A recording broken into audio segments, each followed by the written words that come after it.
Constitution, and apart from that, we'll be also looking at the salient features of Indian Constitution.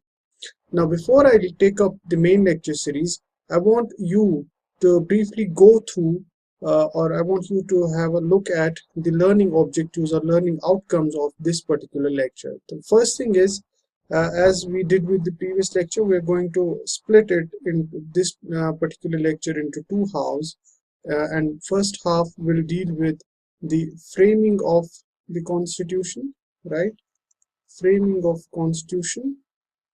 And the second half shall deal with the salient features of the Indian Constitution, right? Second half will deal with the salient features of Constitution. And not only this, we'll also try, and if time permits, we'll try to solve the MCQs. If time doesn't allow, then still we have got enough amount of time later on where we'll take up the test series, and we'll take up MCQs at that particular time. And also this is the learning objective, or this is the major takeaway of today's lecture.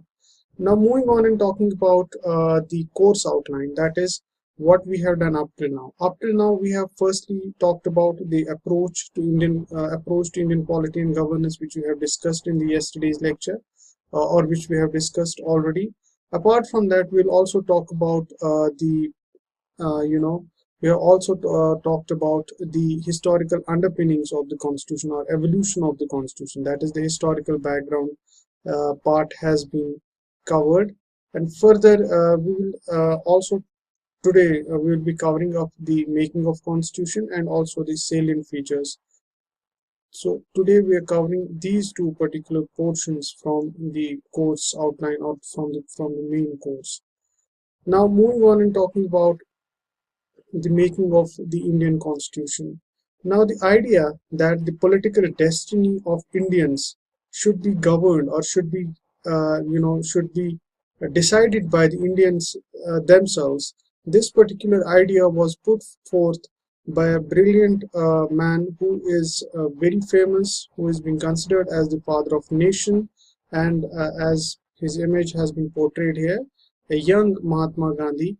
And he said that the Indians should be allowed to decide their own political destiny as early as 1922. Then there was M.N. Roy, who also talked about in 1934 that Indians should be allowed to decide, or Indians should be allowed to frame their constitution, because they are going to be governed, they are the people who are going to be governed, so they should have the choice to decide their constitution themselves. And then came this particular guy, and he was the chairman of a famous commission, which is also known as the Statutory Commission.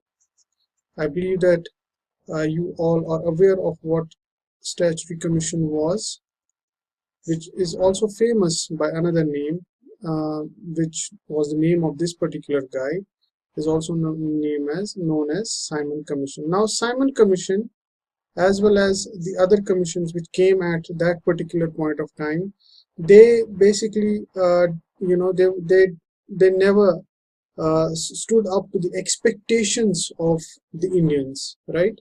They never stood up to the expectations of the Indians, and whether it was the Simon Commission or whether it was this roundtable conference, they all belied the expectations of the Indians, and as a result of which, Indians finally decided that they should press for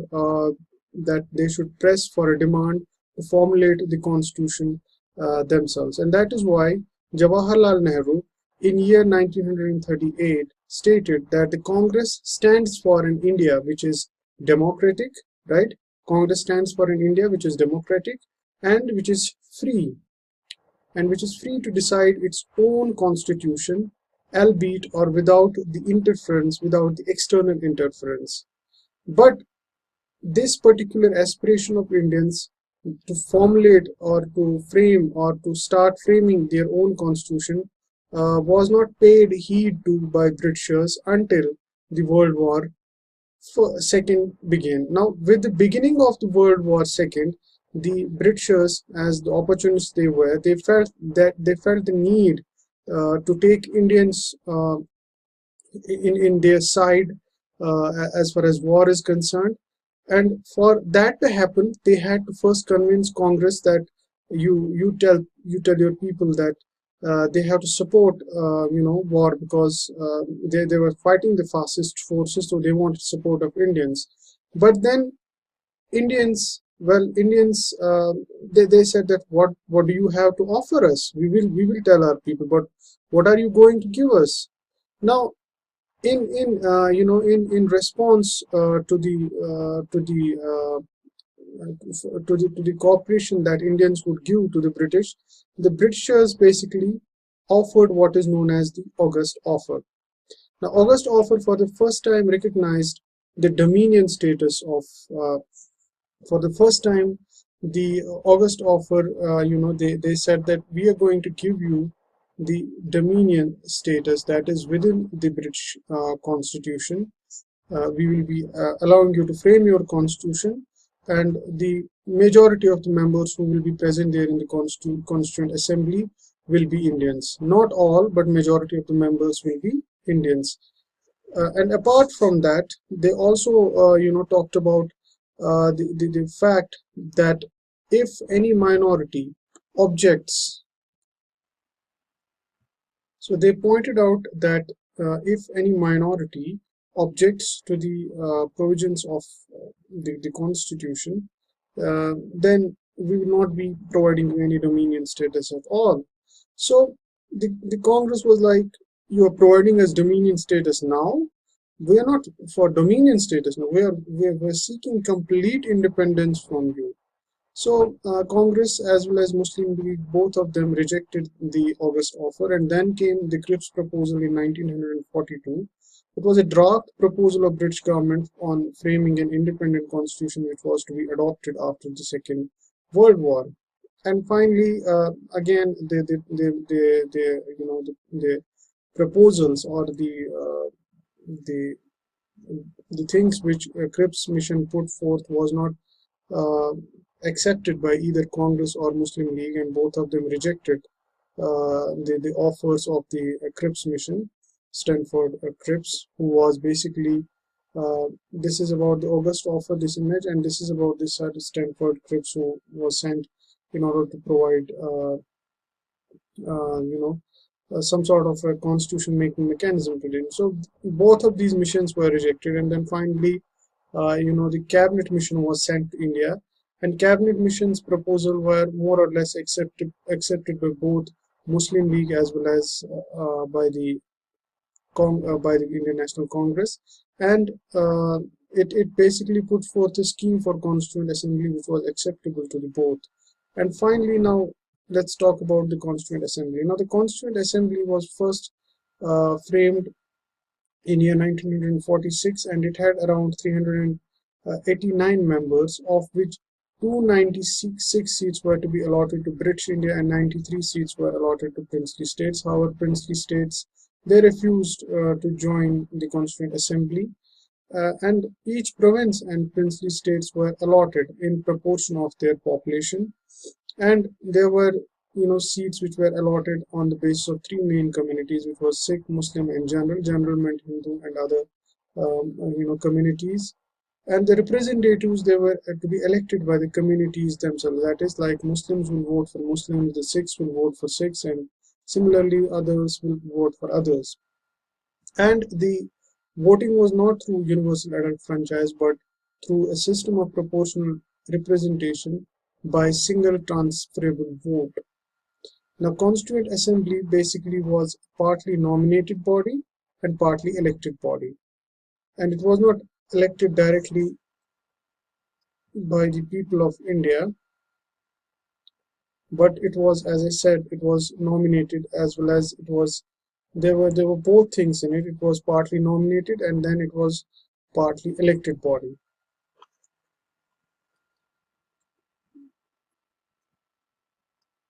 What did this partly elected and partly nominated meant? Like princely states, they were nominated, and the others were elected by the provincial assemblies.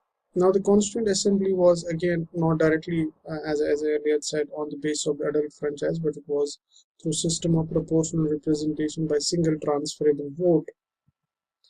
Now, the making of the Constitution, as we have already been discussing, the Constituent Assembly, it held its first meeting in December 9, 1946. Muslim League obviously objected, or they didn't join it because of the fact that they pressed for the demand of Pakistan. They wanted Pakistan and they pressed for it.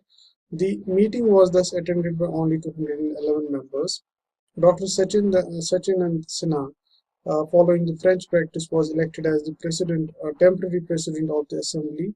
But later on, in December 1946, Dr. Rajendra Prasad and H.C. Mukherjee were elected as the president and vice president of the assembly, and Sir B.N. Rao was appointed as the constitutional advisor to the assembly. On December 13, 1946, Jawaharlal Nehru moved the historic objective resolutions, and these objective resolutions basically contained 8 points, and they were important from the point of view because of the fact that they were cardinal for the development of the preamble of the Constitution, right? The significance is that whatever objective resolution, whatever principles it contained, they were then the preamble of our Constitution is based on those objective resolutions. So that is why objective resolution was very important as far as the Constitution is concerned. Further, other functions which were performed by the Constituent Assembly included the it ratified the members, apart from making Constitution and enacting ordinary laws. The Constituent Assembly, which basically met as the Constituent Assembly met as the Constituent Assembly, it met as the Legislative Assembly. So it was making legislative, it met as legislature as well as it met as the Constituent Assembly. It was doing both the things, right? It was doing both the things. It was making laws as well as it was framing the Constitution, right? So what else it did? The first thing which it did was that it ratified India's membership to the Commonwealth in May 1949. Further, it adopted national flag on July 22nd, 1947. It adopted the national anthem on January 24, 1950. And it also adopted national song on January 24, 1950. It elected Dr. Rajendra Prasad as the first president of India on January 24, 1950. In all, Constituent Assembly had around 11 sessions and it spanned over 2 years, right? 11 months and 18 days, approximately 2 years, and approximately a year. 2 years and 11 months, approximately 3 years it took. And the expenses which were incurred were about 64 lakhs on the framing of the Constitution. On January 24, 1950, the Constituent Assembly held its first session. However, it did not end in continued Provisional Parliament of India from January 26, 1950 till the formation of the new Parliament after the first general election. So it continued till 1952, right? And also, there were different committees which were put forth. Although committees are not important, these committees are not important, but one should have knowledge about the different committees. There were major committees and minor committees.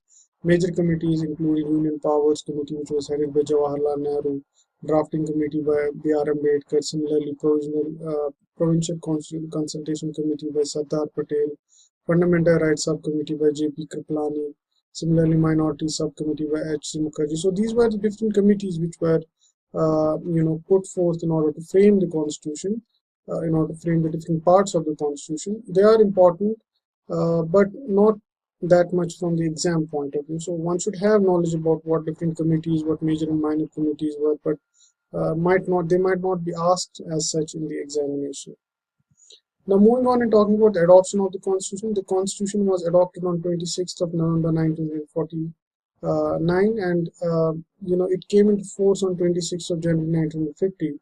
But at that time, at the adoption of the Constitution, it contained around a preamble, it contained 395 articles, it contained 8 schedules. And currently, our Constitution has got around, it has got around, one second. Our Constitution has got around, one second.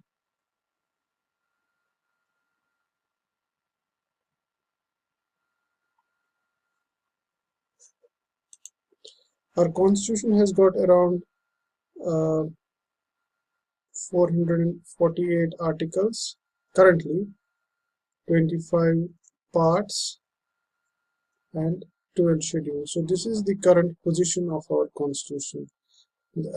Originally, our constitution contained only 395 articles and 8 schedules.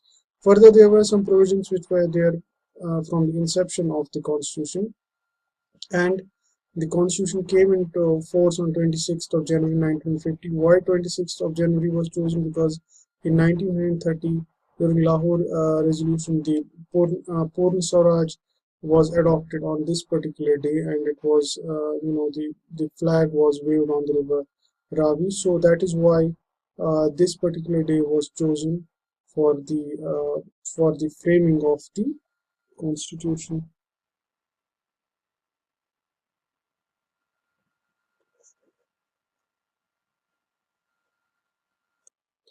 So now let's talk about the criticism of the Constituent Assembly. The first criticism of the Constituent Assembly was that it was not a representative body, because of the fact that most of the members, well, they did not came through the election process, and they did not follow the universal adult franchise kind of a thing. UAF was not followed, so as a result of which it was considered that it is not a representative body. Second thing was, it was time consuming, as we already said that it took around 3 years to frame the constitution. So 3 years is quite a lot of a time. Third thing was that it was dominated by the Congress. It was also called that it is a one-party constitution because no other party was there while framing the constitution. I mean, they were, but they were in the minuscule number. They were in the minority, so it was all in all dominated by Congress. Then further, there was the lawyer, politician domination, as a result of which many issues which were left at that time, which concerned the common persons, they were left, and again this concern was raised. Further, it was dominated by the Hindus, which is quite right that the maximum number of people who were